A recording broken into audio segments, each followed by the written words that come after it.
Now don't be intimidated by these, they really are so easy. So first I'm gonna add a lot of salt on top of my ribs and then a little bit of pepper. Next you're gonna grab some apple juice and pour about a cup to a cup and a half into your pot. Now this is your liquid, so you'll be able to get the pressure.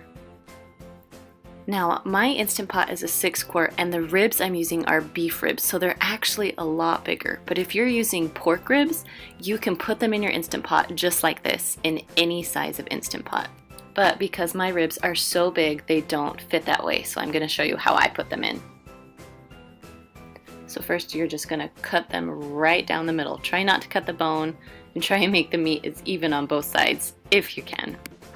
As soon as you're done cutting them, you're gonna put them inside the Instant Pot, one on top of the other. Then put on your lid, make sure you seal it tight, and always make sure it's on sealing so it'll work. Then you're gonna press your meat stew button and go all the way down to 25. Now I let this recipe do a slow release, meaning I let it release on its own. So now I'm just gonna check, yep, there's no pressure, so I'm gonna open it up. And the smell of these things are amazing. So I'm gonna take some tongs, pull them out, and put them on a lined cookie sheet. I lined it with foil, so my cleanup is going to be a breeze. Before your Instant Pot is done cooking, go ahead and preheat your oven to broil. So it'll be about 550 degrees or broil. Now before we broil these, we're gonna spread some barbecue sauce on them so they'll be caramelized, I guess, in barbecue sauce.